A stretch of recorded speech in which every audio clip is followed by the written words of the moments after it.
और इसी बीच एक बहुत बड़ी खबर आपको बता दें, खामेनी की मौत पर पहलवी का बयान सामने आया है।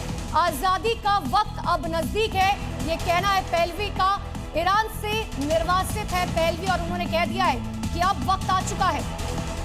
ये बहुत बड़ी खबर इस वक्त आपको बता रहे हैं। अब चूंकि रिएक्शंस भी यहाँ पर लगातार सामने आ रहे हैं, आजादी का वक्त नजदीक है। ईरान से निर्वासित है पहलवी, जिनका बयान इस वक्त सामने आ रहा है। और आपको ये भी बता दें कि पहलवी जो है वो दरअसल ईरान का शाही खानदान यहाँ पर बताया जा रहा था। और एक और बड़ी खबर जंग को लेकर, अब इराक से इस वक्त की सबसे बड़ी खबर मिल रही है। इराक में खामेनी की मौत पर शोक मनाया जा रहा है। ये ब्रेकिंग न्यूज है, 3 दिन का राजकीय शोक जिसका ऐलान इस वक्त इराक में भी कर दिया गया है।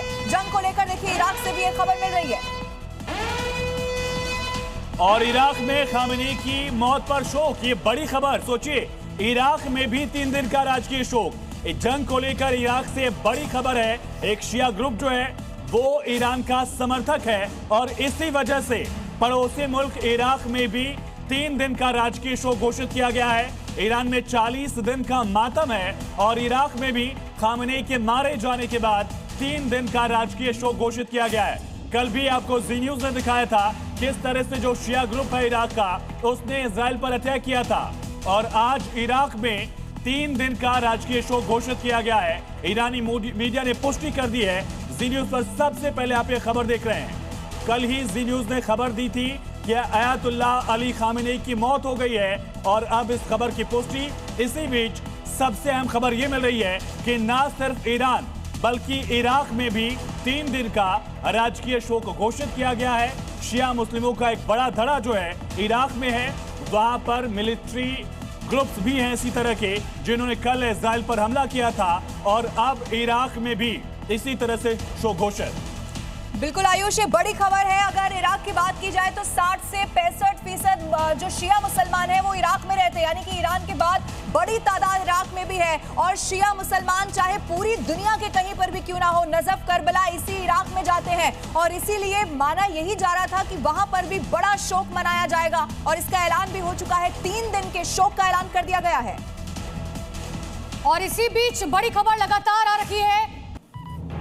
नेतन्याहू के बाद अब ट्रंप ने भी किया हमले में खामेनी की मौत का दावा। अमेरिकी राष्ट्रपति ट्रंप बोले, हमसे नहीं बच सका खामेनी, इजराइल के साथ मिलकर मारा। ईरान ने खामेनी के मारे जाने के दावे को कर दिया है खारिज। ईरान के विदेश मंत्री अब्बास अराक्ची का बहुत बड़ा बयान, बोले सुप्रीम लीडर है जिंदा और सुरक्षित जगह पर इस वक्त मौजूद। ईरान पर हमलों के दौरान वॉर रूम में मौजूद रहे अमेरिकी राष्ट्रपति ट्रंप, पूरे ऑपरेशन पर रखी नजर। ट्रंप ने सऊदी अरब, कतर, संयुक्त अरब अमीरात और नेटो के नेताओं से फोन पर की बात।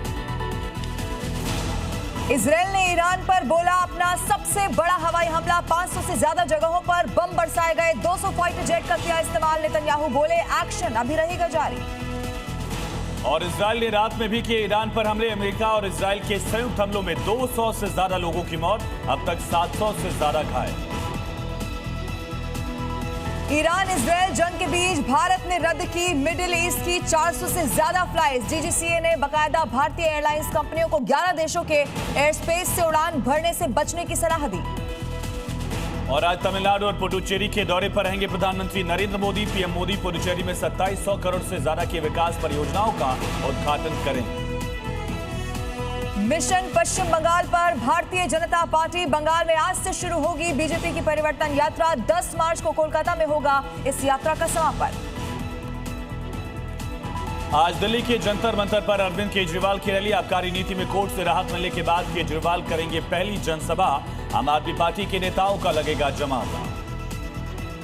और T20 वर्ल्ड कप में आज भारत और वेस्ट इंडीज के बीच होगा सेमीफाइनल में पहुंचने का बड़ा मुकाबला। ईडन गार्डन्स में होगा दोनों टीमों के बीच नॉकआउट मुकाबला। जो टीम जीतेगी सेमीफाइनल में बनाएगी अपनी जगह।